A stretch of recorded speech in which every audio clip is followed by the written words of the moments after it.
queso tacos. Queso tacos. So, okay, Rhett's here. We can get started. All right. Yeah. Okay. Sure. So queso tacos. Brad, holy cow, Brad, we haven't seen you in a while. Welcome back. I guess this is still the pre-party, so we'll go with the pre-party background here while we wait for Solomon to finish. Whatever it is he's doing, making spicy pickle beer or whatever. He's brewing up some spicy pickle beer.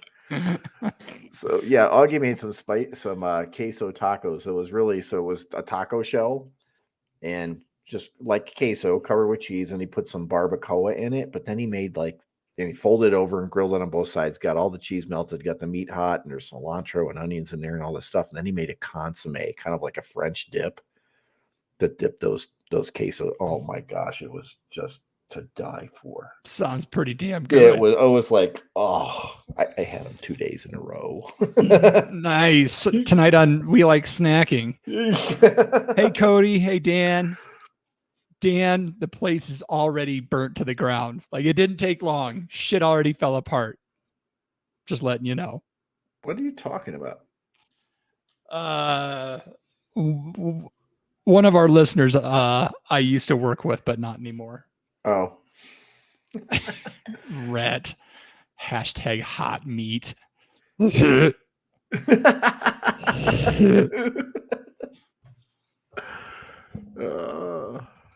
All right, Solomon. So everybody's listening. I'm going to crack this. Let's hear how it sounds. Sounds good. I'm going to not do anything because I poured my glass like an hour ago. Oh, you drinking wine tonight? Yeah. Nice. Yeah. One of the bottles up here. Not this one. Oh, I see. Not this one. This one. This one. That one right there. That one that I panned the first time I drank it. And since I re-poured it, I went heavy pour so I could re-pour it again. We're just waiting for Solomon to finish. He's making spicy pickle beer. He's probably going to tell us like he was out for a big run. Nice. Even in the glass. Isn't that beautiful? Yeah, it is. Look at all those bubbles. We actually did a side-by-side tasting of out of the can and on tap. Oh, nice. How'd that go? About as expected. So some people liked it better out of the can and some people liked it better on tap, but there was definitely slightly different, and it has to do with CO2 retention. At least everybody knows what to expect, as you ought to do.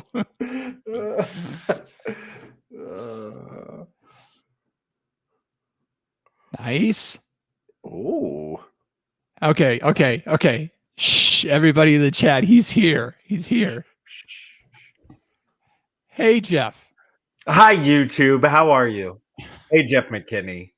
Hi, Dirks Nerds. And Brad Hampstein. And FullerGlobal.net. And Rhett. Who'd I miss? Laura. And Laura, how are you? Who's missing?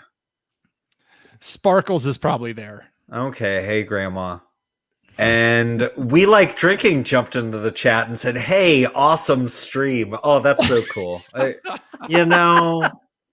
just makes my day. Yeah. So we were taking bets while you were late. First day of school. I just been putting out fires since the time I woke up, and there's still shit burning. I'll be fine. Cool. All right. So you guys are getting all the background stuff.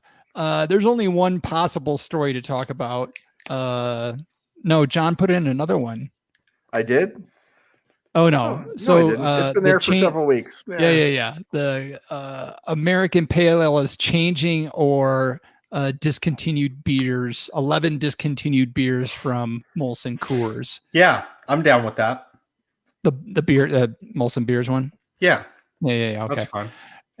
John, do you want to do that, or do you want to regale with a canning line? Oh, we can talk about both of those things. I mean, just the fact that Molson is axing 11 beers.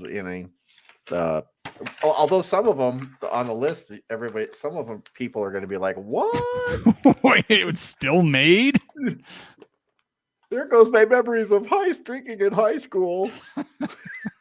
Oh no, they're getting rid of Old Milwaukee. Hey, save it for the show. Sure, give me some fucking intros. Jeez, I gotta do everything. One more fire to put out, Sullivan. Excuse me, Yes. where's room B214? It's right there. Look at the number on the goddamn door. and it's great because the sophomores on campus have never been on campus before, so it's just magical. Half the campus is freshmen. Let's see. Yeah. Notes.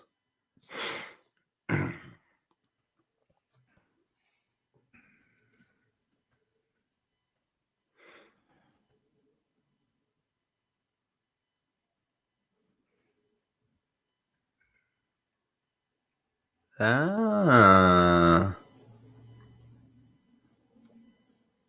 like your style, Jeff. Do you now? Oh yeah. Just trying to cool your jets for you. Hey, thank you. I appreciate it. Yeah. Did you remember a drink, Jeff? Good to go. Okay. Did you poop? I'm sure at some point today. Get the Is It Hazy thing queued up. Yeah, okay. Do I have to do everything? All right, hold on. So if I'm getting that queued up, the only thing about it is we can't do it until after our first round of intros. Yeah, that's cool.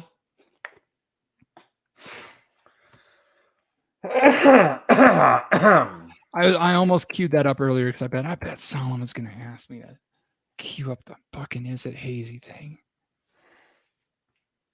Like, I guess what I'm wondering is like, does that interrupt like the wine, beer, spirit, pop culture reference drop or something? Is that what you're wondering, or no? So hold on, it's playing in my head right now. Hold on. okay?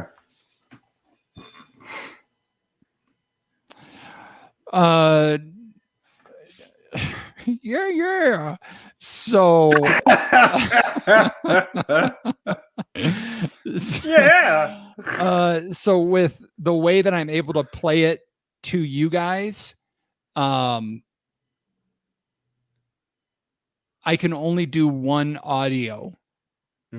So I have to kill the opening music and then bring that one in. So I just need a break in talking so that I can take that step.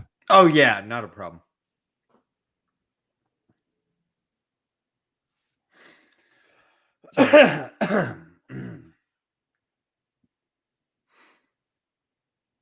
Or you merge those two files together and you press pause.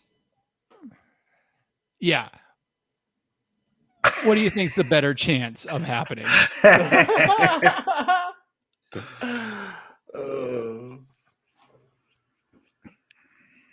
And it's playing in my ear again.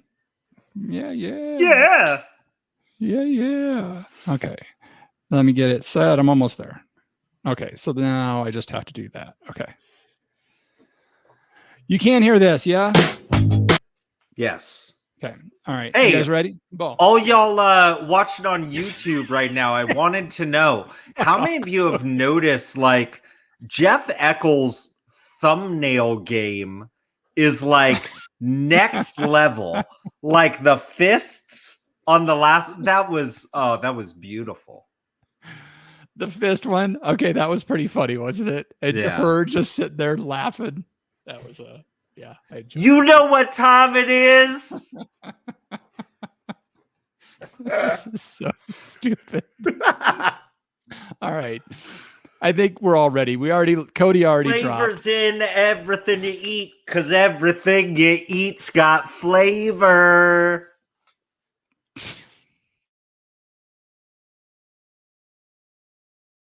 At the sound of the tone, the official "We Like Drinking" time will be 5 o'clock. Commence consumption.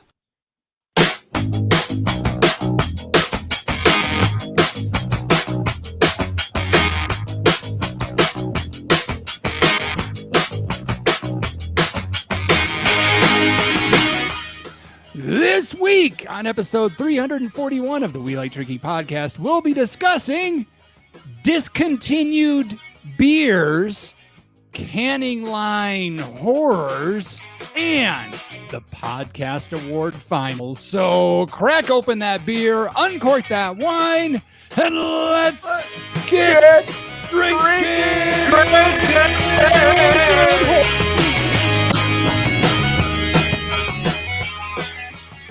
Oh my goodness. Ladies and gentlemen, listening to the show live. When, Jeff Solomon?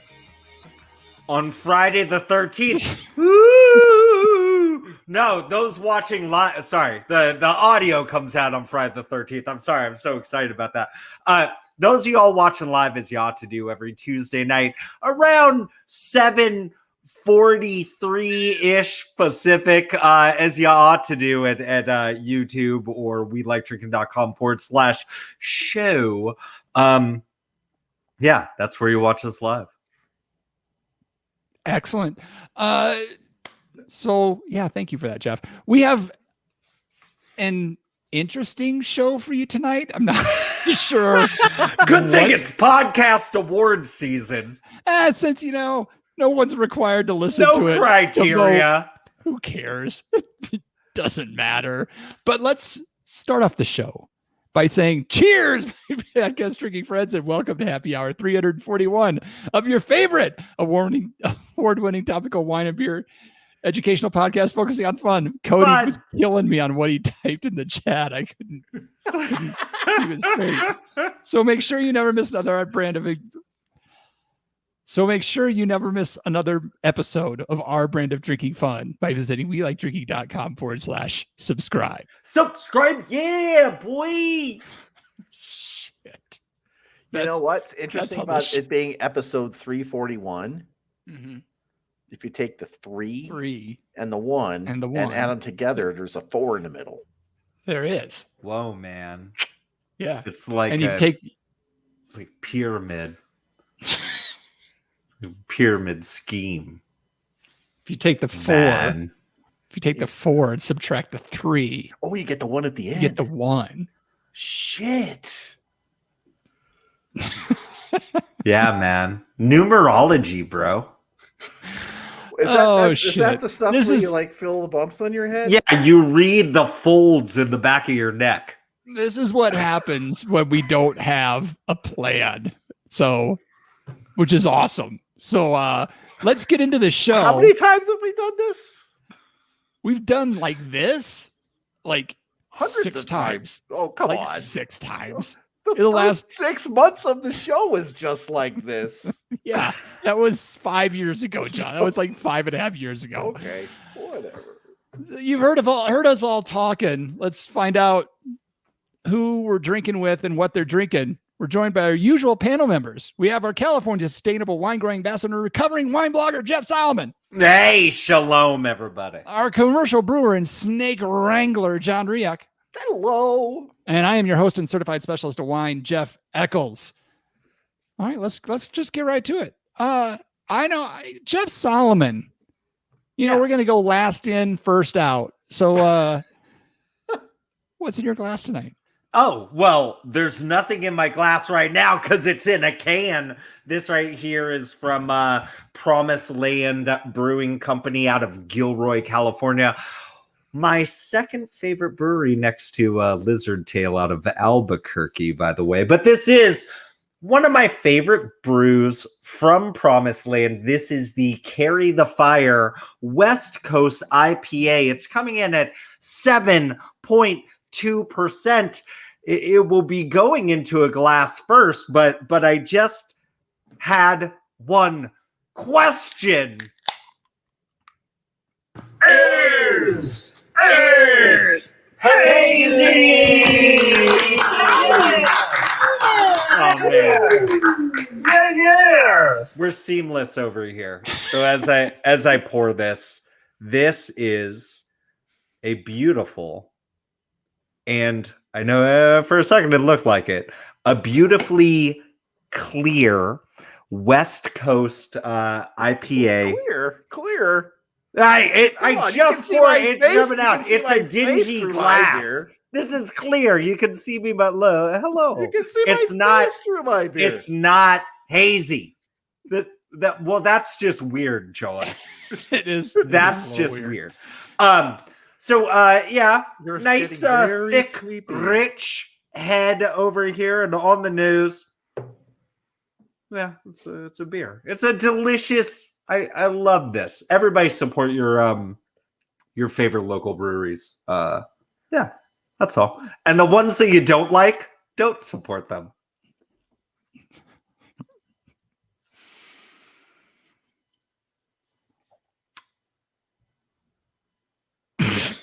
Yeah.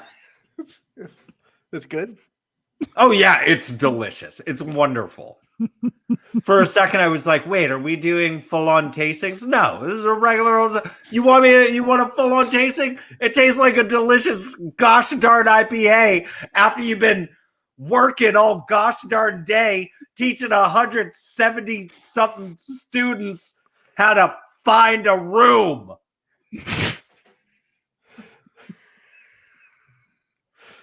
This is great. This is great This stuff. is wonderful. Can't the kids just like hit Google Maps and put in room 204B and just like follow the directions on The the phone? problem is it's 2 stories, bro. They don't understand that if there's a 1 in front of the number, it's on the first floor, and if there's a 2, it's on the second floor. I don't know. And you're proud of the educational system in California, you are, huh? Hey, by the time they leave my class, they do great. Okay. My kid has a class in like at room 800, so I have no idea what to tell him other than good luck. 800? Whoa. Yeah. That's like Hope they have an elevator. There's only 2 floors, so. So you may remember. Who needs a remedial education now? The You're architect. gonna get trapped on the gosh darn roof. He's gonna be down in the sewer system, like, hello. Hello. You guys remember? I don't even know why. What did we do? What do we do where we had to get? What do we do? Why? Are we recording right now? On podcast gold, everybody. At least the judges for the podcast awards this year don't have to listen. At least it's only recommended that they listen to the shows that they choose. At least we have that going for us right now. At least the recommendation is maybe you could kind of try to listen to who you vote for. And you might consider. I mean, I thought that's how it's been the whole time. How else did the dads drinking bourbon end up winning? Oh, there was a while back where we tasted some wines for some reason. Were they sports affiliated or they were state affiliated? I don't remember. But I drank this John Elway Reserve for some reason. Yes, it was celebrity wines. Thank you, celebrity wines. And I wasn't a big fan of it because it was so tannic and so oaky. And, I was like, this one really needs to open up a little bit more. So I figured I'm going to pop it over again because I had reported as soon as the show was over. and I poured myself a big ass glass because I was just going to re-pour it again. And I poured it like by this point, a couple hours to go into the glass. I even put it through an aerator to really try to like get something to have. I didn't put it through a blender, Jeff Solomon, which maybe I should have. Yeah, that's how you get the views. Jeff Solomon did that once a long time ago. I did. StayRadWineblog.com, episode 4? 4T, I think. I think So it's earlier. Episode 8. I think it was a 2-parter also. So did the abuse help? I mean, the wine smells like body odor now. So I mean, I guess That smells like the locker room at the Broncos Stadium. It's the aeration definitely has helped loosen up the tannins a little bit. Loosened up something.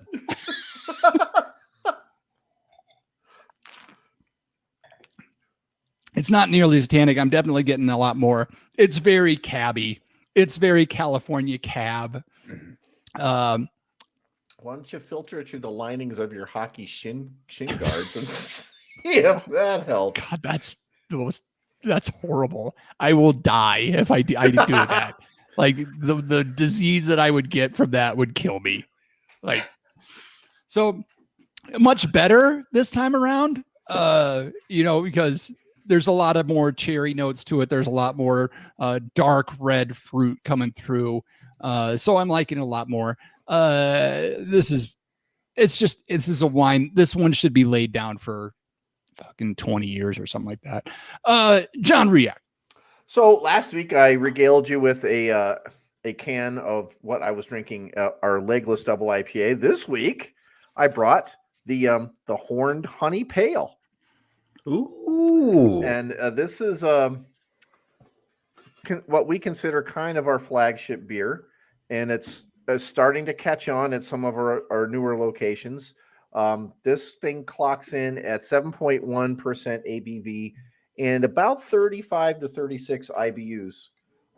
The kicker here is we brew this as a low gravity beer initially, but then after primary fermentation ends, we juice the bottom of the fermenter, get all the yeast back up into solution, and then we dump 240 pounds of orange blossom honey into it.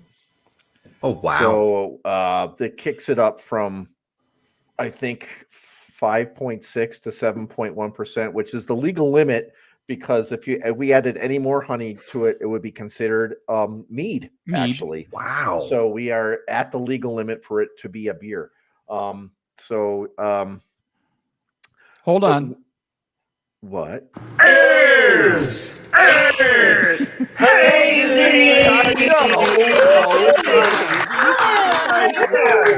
You can see my ugly mug through the beer. That is crystal clear.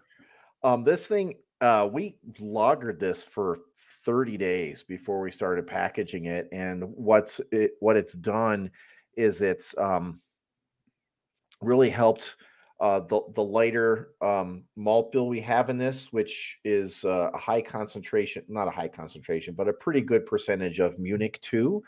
The whole concept of Dan's concept of beers is to build a beer that tastes like something familiar in your life, and this was supposed to be honey on toast.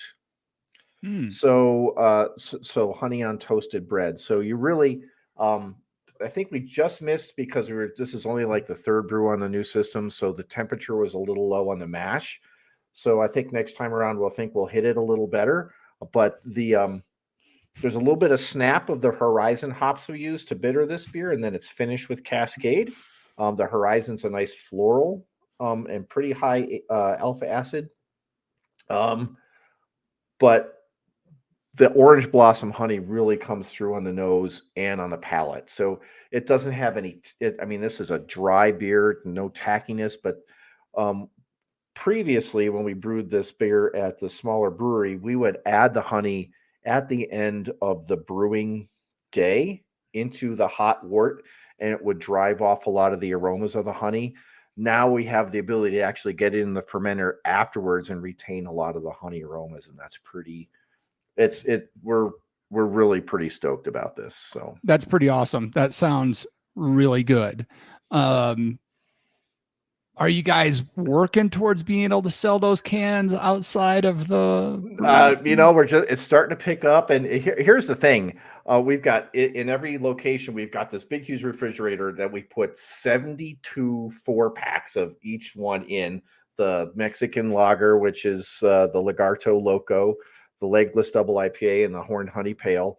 And all these people are like merchandisers, right? And they want to always fill it in. And I was like, no. No. Leave the spaces empty so people know that people are actually buying it rather than it just looking pretty. And it's actually worked for us. So it's kicking off.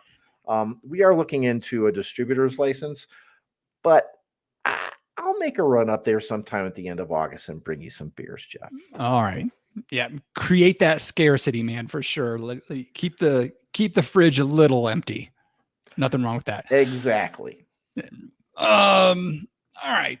So before we get into anything else, just going to move things around a little bit this week and remind you about a fun partnership we have to tell you about with Dracaena Wines. Our good friend, clown car driver Lori, founder of Dracaena Wines, has offered up a great deal for all of our listeners. You can get some of her award-winning Rosé, Chenin Blanc, Cabernet Franc, by visiting welikedrinking.com/wine. That'll take you right to their site. You select your state, you start throwing wine into the cart. It won't get magically removed.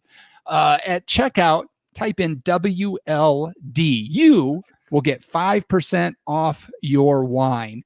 We will get 5% of your order shipped to us as kind of an affiliate deal. And Lori gets to send you some delicious Dracaena wine. It is one of the only times you will find a win on top of a win on top of a win on top of a win because you get to drink delicious wine. It's a quad win. welikedrinking.com/wine. Stock up. Every time you throw more wins in there, dude. It's just every time you win more. Come back next week when we have 5 wins. So we wanted to get that out of the way because the rest, the show so far has been top notch. Nothing could go wrong. But the drinks are flowing. The wheels are I can already see the wheels coming off. So the sparks are flying behind the machine. Yeah. We're going to start a brush fire here pretty soon. For sure. So let's see what's happening in the brain cells with a little bit we love to call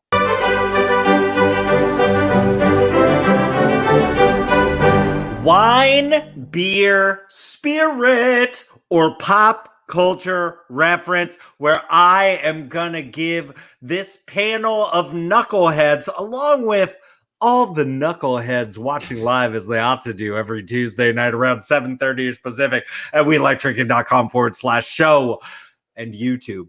I'm gonna give them a term and they need to tell me, is this a wine term, a beer term, a spirit term, or some sort of pop culture reference? The term this week is didasclinophobia.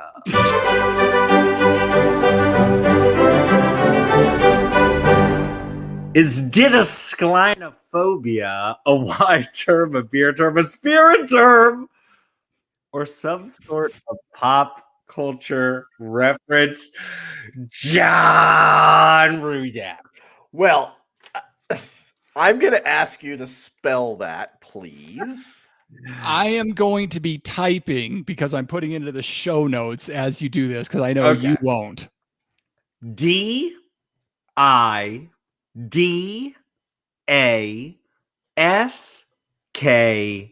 It says ska in there. That's cool. LEINO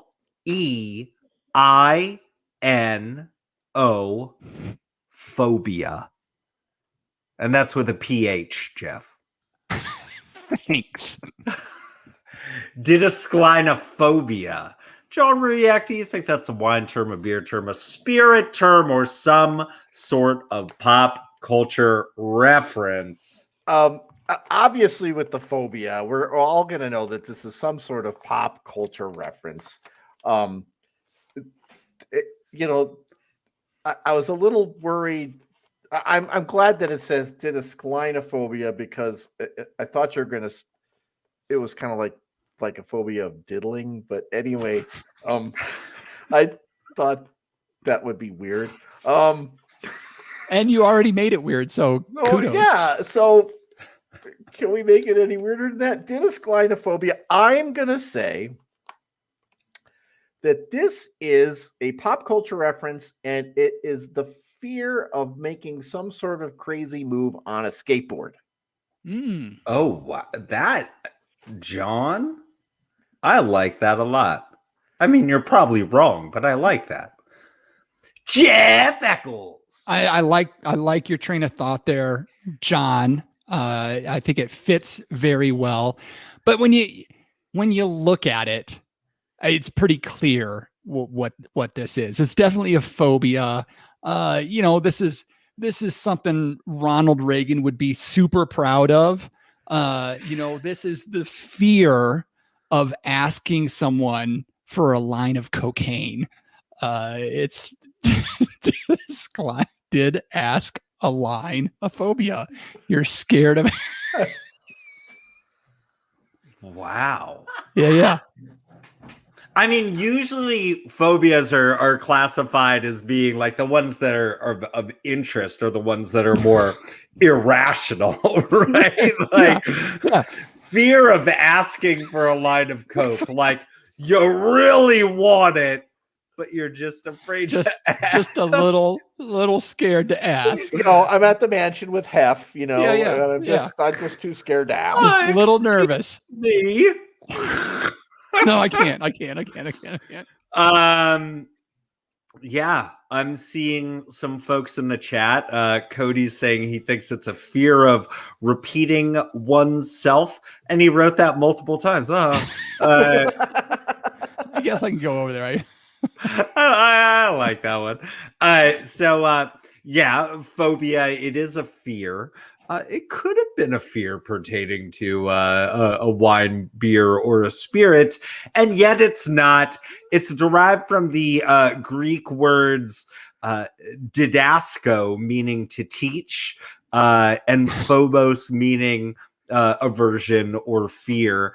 Didasclinophobia, also known as schoolinophobia, is the fear of going to school. Wow. Yeah. Happy back to school, everybody. It's only been a year and a half. I hope you're all doing well. Didasclinophobia.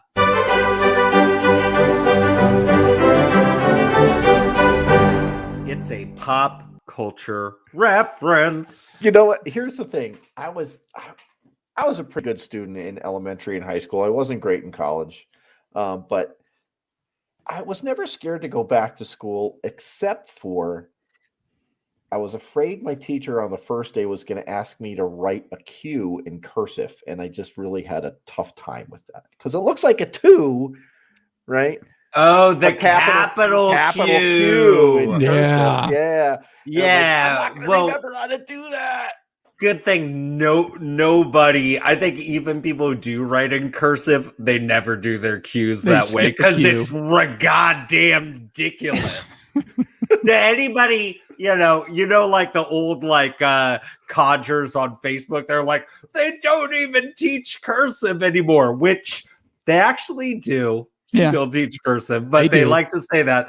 But my retort to them is, yeah, sure, but Q's are stupid. So there you go. I will actually say this because it's just one of those shows. I always had the back to school anxiety, as a student. And I remember being like, yeah, but when I grow up and become a teacher, it'll be like the opposite because teachers are the opposite of students. But it's legitimately worse. I will say that to all the, I know this is a show about drinking for children. For all the kids that are watching right now, if that's your frame of mind, the anxiety is worse when you're the teacher. So I just wanted to throw that out there, right? Especially being a teacher, projecting your voice with a friggin' mask on all day, breathing in and out a mask while projecting my voice. I'm a little crazy right now. Sorry. Yeah, That's but all right. I was always interested to see what Susan Brody and Patricia Sweeney looked like, in September as opposed to, May and June. What? Yeah, John. They were the hot girls in junior high. Yeah. They don't, whatever. Yeah. Okay. Yeah, Jeff, feel free, man. This is your safe space. Let it all out. Thanks, man. I really feel like protected. Like this is my whoopee right here. I could just snuggle it. Okay. Yeah, S's are ridiculous. Thank you, Laura. So I are appreciate Z's though. Z's kind of suck too. it. And how about I will X. also say this. I mean, we'll just Look, third grade teachers, I understand. It's in the standards. You got to introduce it. Just don't lie to children. Don't be like, well, when you go to high school, if you don't do things in cursive, they won't accept it. That's some bullshit. Usually what happens is people give me shit in cursive. I go, I can't fucking read this. Yeah. Type it out. You use jerk. the cursive font then. But here's the thing, there's not a whole lot in school, truthfully, that the kids can say, but I'm never going to use this in real life. And you can't say that about math or even science or social studies. You're going to use all that stuff in real life. You ain't going to use cursive in real life. Yeah. And then I know there's some asshole right now that's like, but what about your signature? You want to know what my signature looks like, everybody? It's literally, legitimately that. That's my signature. Don't turn that into a thumbnail on YouTube, assholes. Whatever you do. It's already happening. Your LifeLock's going to get dinged a couple of times over the next week. Oh, yeah. We did want to go ahead and try to steal my identity. You'll give it back. You'll give it back. Did you say we did want to take a moment to thank everybody out there, our listeners, our viewers, our friends, our family, everybody that took the time to go out and vote for us in the podcast awards nomination period. We found out this week that we did make the finals. This is our fourth time finals, yeah, or fifth, fourth time on the finals list. Yeah. The one time that we didn't make it was the year we went, we're not going to deal with this. We just decided not to enter. So there you go. There was 1 year that we submitted but didn't make the finals. That's right. And then we figured out what to do. And I hacked the system. Yeah, a little bit. And then last year we didn't enter because we kind of went all Cartman and took our ball and went home because we didn't win the year before. But now we're back. Yeah. We are also dads. Thanks, yes, Cody. Yes, thanks. We've been drinking bourbon before we were dads. So there's nothing left for you guys to do. You already gave us everything that we need. You guys got us into the finals. Now it's up to it's in the hands of God. 10,000 podcast listeners and 500 podcasters will do the hard work of determining who should win in each category, the way that they do.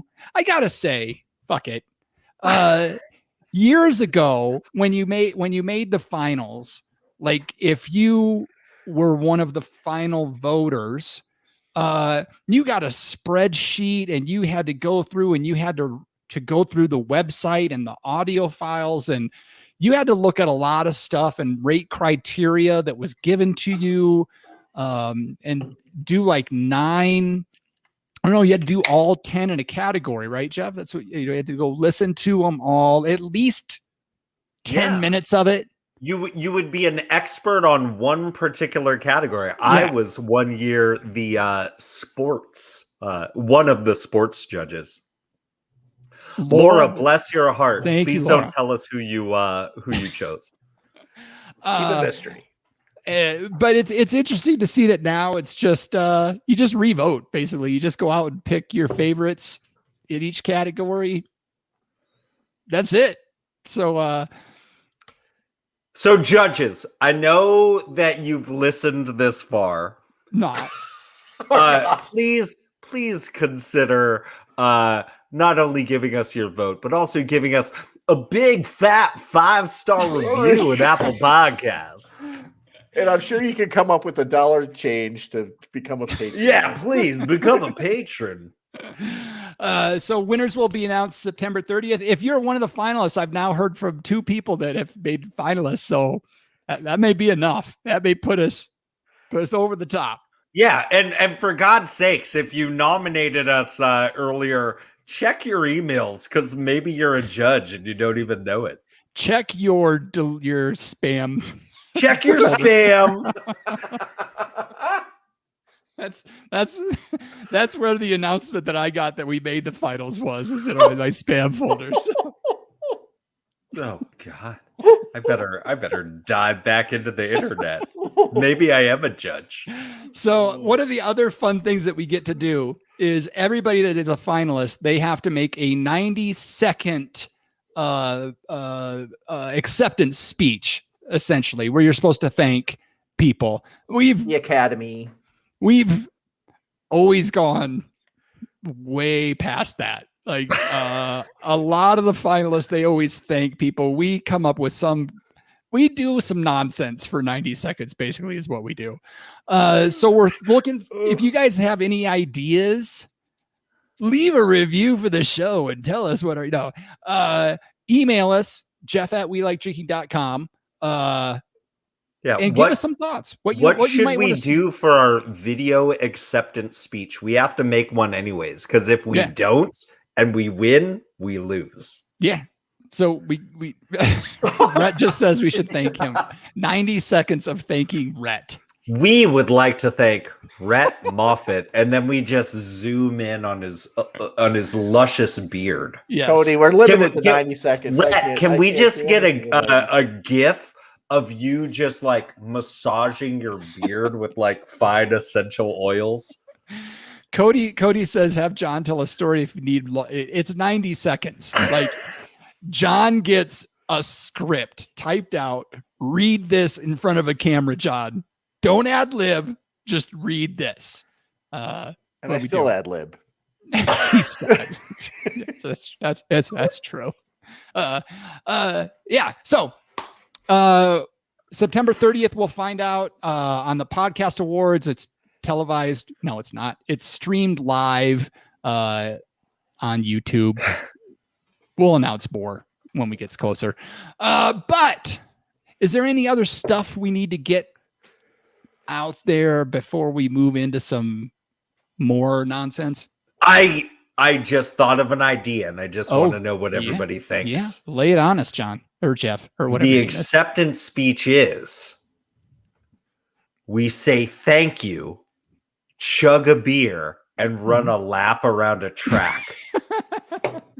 In 90 seconds? I'll puke. You can do. I mean, you'll make it. Thank you. Thanks. Who's gonna clean this shit up? If you do throw up, you have to throw up saying thank you. Like, thank. You want to stick around for 300 different snakes that I can name off the top of my head, Cody? Yeah.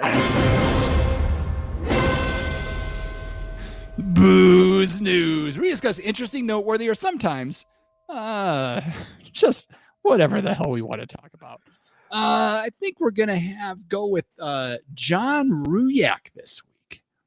Yeah, Dateline Molson Coors, wherever the hell that happens to be. I don't know where that is. Is that Denver? Is that Golden? Is it Chicago? Is it St. Louis? I don't know. Where the hell is that company located these days? Stockholm. Oh, okay. That's AB, isn't it? I'm just guessing. I don't That know. sounds like a place. Geneva? Anyway, Helsinki. you know, it was quarterly reporting time, and I guess Molson Coors decided that they've got a few things, you know, hiding on the shelves that they're just not going to make anymore. So they've announced the retirement of 11 beers, and they're gonna, let me get my air quotes out, concentrate on premium brands. And it's interesting enough, one of the beers they're axing is Milwaukee's Best Premium. That was a thing? Yeah. Well, lady, I've got the list of everything they're gonna kind of do away with. But I just wanted to. No, I don't want to subscribe to Food and Wine. Go away. You know, apparently, you know, there's some market sectors that they want to get more involved in. It seems that they're doubling or quadrupling down on their seltzer business and things of that nature. So apparently they want to concentrate on being able to quickly respond to consumer choices changing, consumer whatever people happen to be buying. So they want to have a little bit more flexibility. So they're eliminating these 11 brands. I can tell you probably, and we've had to do this, that there's some cost associations with this. Yeah, for sure. The cost of grain is going up. The cost of hops is going up. The cost of delivery is going up. So the profit margins on these very inexpensive beers is remarkably small. I mean, even at these industrial sizes. So here we go. Here's a list beers. of 11 beers. I'm going to save the best ones for last. But just get to them. Just get to them. You can edit out the dead air. I'm on the edge of my seat. Okay, number one. I'm so excited. I'm so excited. Keystone Ice. Gone. Keystone Ice. So nice. All right. Keystone Ice gone. I'm sure everybody's going to be heard about this one. Key Lightful is off the table now. Wait, Key Lightful? Key Lightful. I've never even heard of that. You know, I think some of these beers are kind of like regional type stuff, okay. and well, you'll figure this out here in a minute. Ice House Edge. Gone. Here's what I'm really crying over: Mickey's Ice. My God. We already talked about Milwaukee's Best Premium, Miller High Life Light, which is not the same as Miller Lite, but Miller High Life Light. Here, Jeff, you're going to be hurt here. Ham's Special Light. Come on. Okay, here come the heavy hitters. 1, 2, 3 of them. Steel Reserve 211. Gone. What? Wait, the original 211 is gone? Are you sure? Steel Reserve 211 on the chopping block. That's some bullshit. All right. Henry Weinhardt's Private Reserve. Wow. And here is the kicker. Old English 800. Wow. No. I think you read that wrong. I read that before. Old English 800, you're saying that's gone? They're axing it. Let me open that up. I need to confirm this because I swear that's not what it said. Old English 800, like Steel Reserve, I get it. Like I'm gonna miss it for the nostalgia, but like that's a malt liquor too, right? Yeah. Yeah. That's a 40 ouncer. But it's sold really well as like tall cans. Was it No. So John. What? The higher ABV spin-off of Old English will be gone. It's called the Old English HG 800. And they're getting rid of the Magnum brand. Yeah, whatever that was. I didn't understand that at all. I mean, do we all just want to like take a stab at the tasting notes for Magnum malt liquor? No, I really don't. Did you say dirty floor and shoe polish in one sentence? It's kind of. I mean, it's chewy.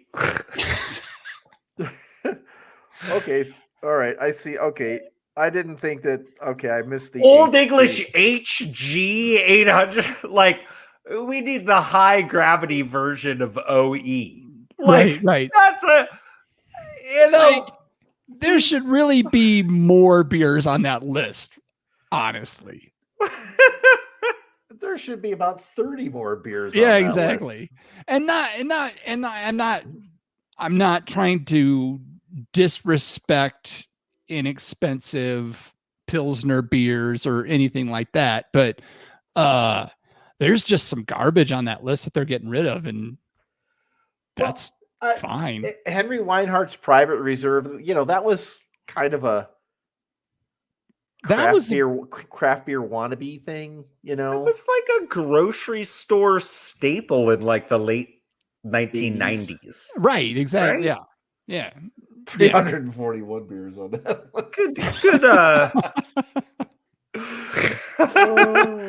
I'll tell you what. So there are some interesting choices here. Like, I remember, I don't know exactly when Steel Reserve 211 came out, but I feel like when I was a sophomore in college, one day my friends and we all noticed Steel Reserve in the case. Like, all of a sudden it got like an end cap, and we're like, what? And by the way, this tells you a lot about like ABV trends. We used to drink King Cobra in college. Well, because it had the wide mouth and you'd stick like a lemon wedge in there. And I remember we saw the Steel Reserve 211 and we saw that it was 8%. And we're like, whoa, have you ever seen a beer that was 8%? And we were freaking out. And we're like, we're all drinking. We called them Steel Reese's. We're all drinking Steel Reese's. But here's the thing that, in spite of the nostalgia, I would never drink that today. It's just gross. If you want to hear us drink 40 ounces of malt liquor, go listen to episode number 40 of the We Like Drinking podcast. They all taste the same. Spoiler alert. What I find interesting is that here it is from the article. The original Steel Reserve 211 is ceasing production, though its fruity spin-offs appear to be surviving. Like, who the hell is like, I'm a big fan of the fruity. Give me a Steel Reserve 211 peach. Yeah, like the mango. This is like the most intense passion fruit malt liquor beverage you've ever had in your life.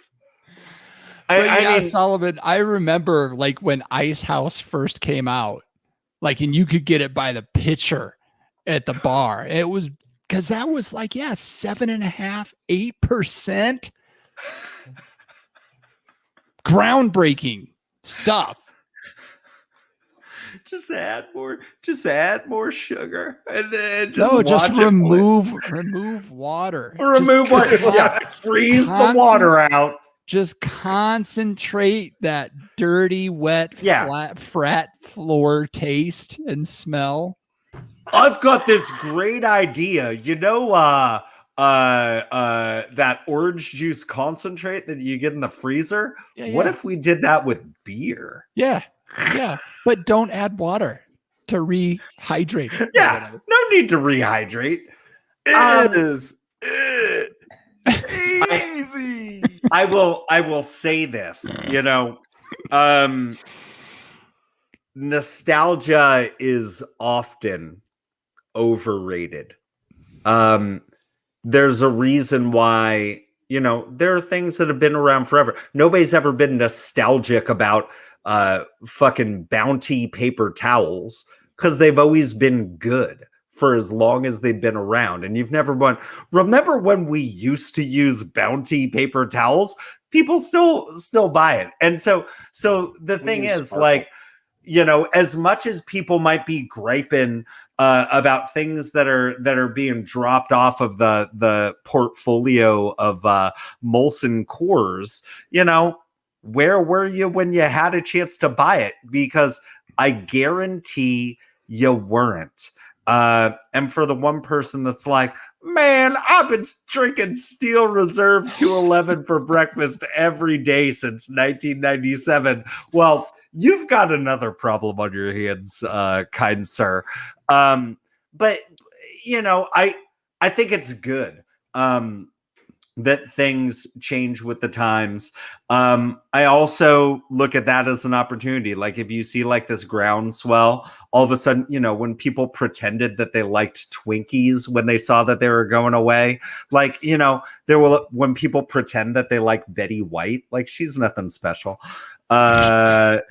You know, and that goes for you, LeVar Burton, too. I don't know about this whole like LeVar Burton renaissance. Like Reading Rainbow, I dare you to try to watch that show. It's insufferable. But bringing the Reading Rainbow hot takes over here. But here's the thing. There will be, you know, the Pabst blue ribbons of the world, you know, might see that as an opportunity to buy up some legacy brands and just at least have ownership of it and keep it going as there is a demand for those things. I can see that. I can see somebody, you know, starting like a fucking Kickstarter campaign to buy the rights to make Key Lightful. Like I could see that, but you know, be careful what you wish for. You know, I think if you have comments on the whole LeVar Burton thing, other Jeff at welikedrinking.com. I don't want those emails. I don't want those emails. The only good thing. There's one good thing about Reading Rainbow: the theme song. But what about Star Trek: The Next Generation? Where he held a comb over his face.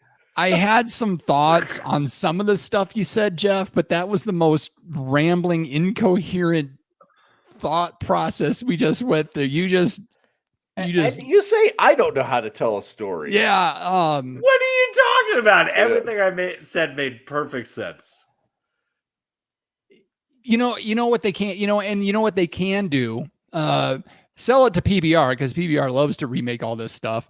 Or they can put it in the vault, and then in 5 years or so, they can take it out of the vault. Yeah, blow the dust off of a case of Miller High Life Light. Imagine that, having a 10-year-old Miller High Life Light. I mean, they wouldn't brew it and then shelve it. That's not what they do, Jeff. I just envision, and I know that they wouldn't do it this way, but I just envision that there's literally a vault with like dusty, like 30-year-old macro brewed lagers, clear bottles of beer sitting under fluorescent lights in an Albuquerque garage. Yeah. Oh, what vintage is this Ice House Edge? 1993. I only drink from even years. Oh my God.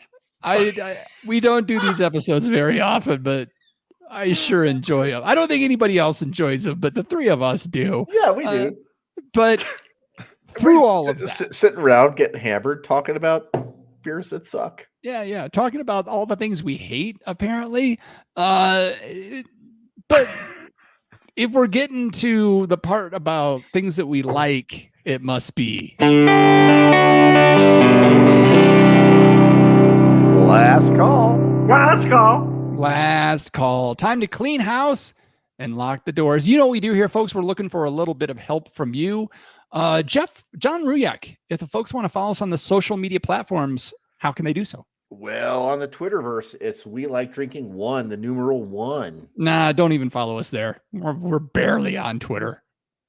So I should never say that again. Nah, anymore? say it. Never again. We shall never speak of Twitter. Maybe we should vault that one. Maybe we should discontinue. Oh, and then come out with a special edition Twitterverse thing. Yeah. Mhm. Okay. Well, Instagrams, We Like Drinking, and the tavern, the cool place, welikeDrinking.com/tavern. Yeah. What is the tavern, John? Well, people go and hang out there. They tell everybody what they're drinking, what they're doing on the weekend, if they're having some good food. Is this a sharing physical pictures. space that exists somewhere? It is a physical space in your mind because it takes up like space in your cranium. But on the internet, it's a place for people to gather and share their thoughts. Is there a social media platform associated with the tavern, John Ruyak? Possibly Facebook? Okay. Thank you. Jeff Solomon, if the folks have some thoughts on this show, besides emailing other Jeff at welikedrinking.com, where can they go to leave a review? Hey, take a look at your gosh darn phones. You see those empty 5 stars in your podcast catcher app. Go ahead and fill up those 5 stars and let us know, is there anybody on the planet more overrated than Alex Trebek? He's dead.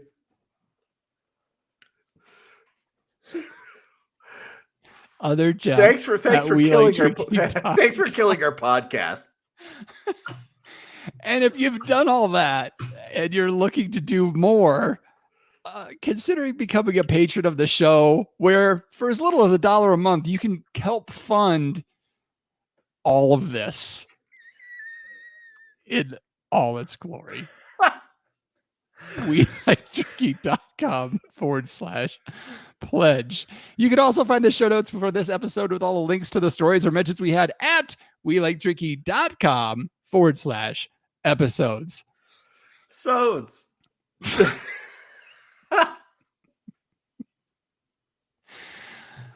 It's unfortunate, but we reached the time of the show where I get to say, okay, panel, let's take one last trip around this table and get some final thoughts before we shut off the lights. John Ruyak. All right, before I give my final thought mini story, I would like, Solomon, you got your phone? Right? Look up the term aflatoxin. Oh, God. Aflatoxin. Aflatoxin. So a couple of weeks ago, I went to Sprouts and I got a 4-pack of corn on the cob, right? And I boiled all 4 of them, and I took 2 of them and I put them in a bag in the refrigerator, and took the other 2 and I put them on the grill, and I roasted corn on the cob. And roasted corn on the cob is just on the grilled corn on the cob. It's just freaking delicious, right?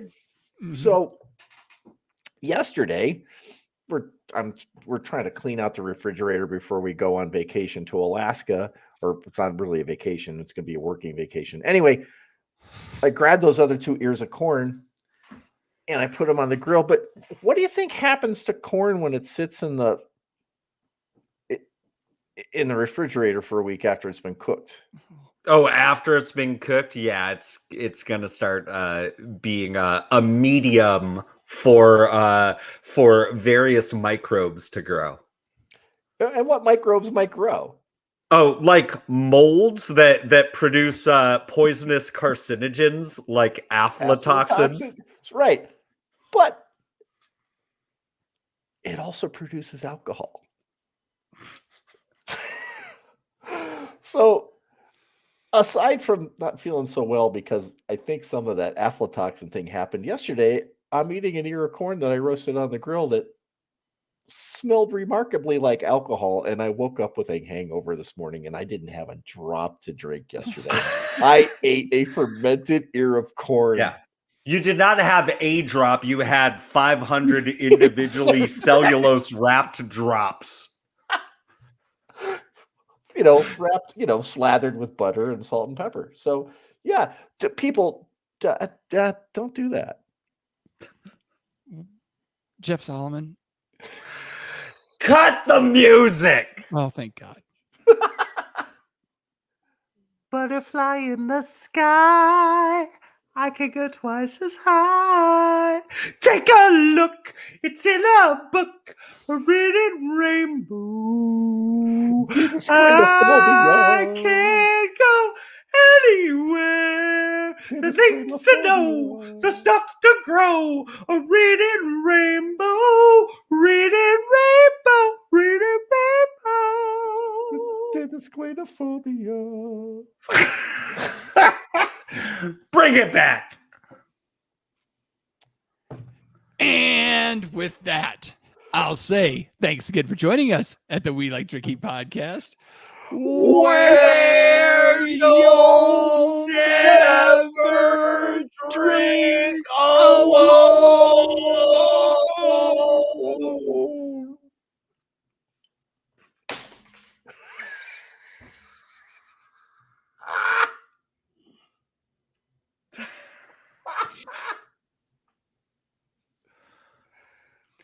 Well said, Rhett. Well said.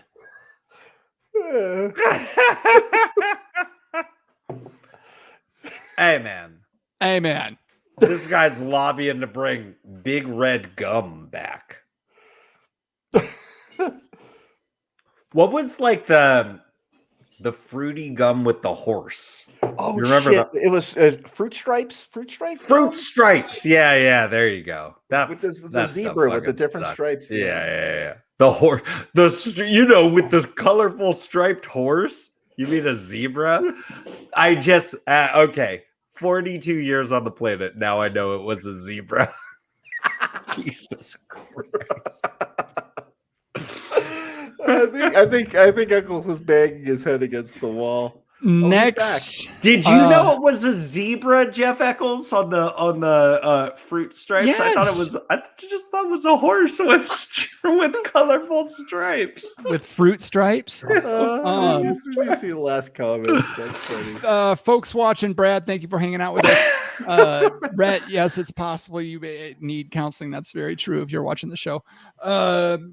Next week, we announced this one a few weeks ago. A lot of people are excited about it. A lot of people love these guys. Last Bottle Wines is on the show next week. Yeah. We're going to be drinking this Yount Ridge Napa Valley, proprietary blend. John is dogging us. John will not be here next week. Cannot be. Johnny. John has some personal things, nothing in his control. He kind of got hosed out of the deal, so he won't be with us next week. So it's going to be all wine nerds next week. I did get the wine. I just can't make the show next week. Yep. So John will be drinking it the following week, I think is the plan right now. We'll see. Yep. We'll see what happens. But should be a fun one next week. I know people love that site a lot, and we'll be talking to him and getting behind some of the nitty gritty of how it works. So it should be a good episode. We will let you all get out of here. An hour and 8 minutes. Well, nice job, everybody. Not bad, yeah. Not that's with Solomon being late. With me being late, I should run late more often. So we will see you all next week. Thank you all for joining us, and thank you again for getting us into the Podcast Awards finals. We really appreciate it. Bye, guys. Thank you so much. Thanks, guys.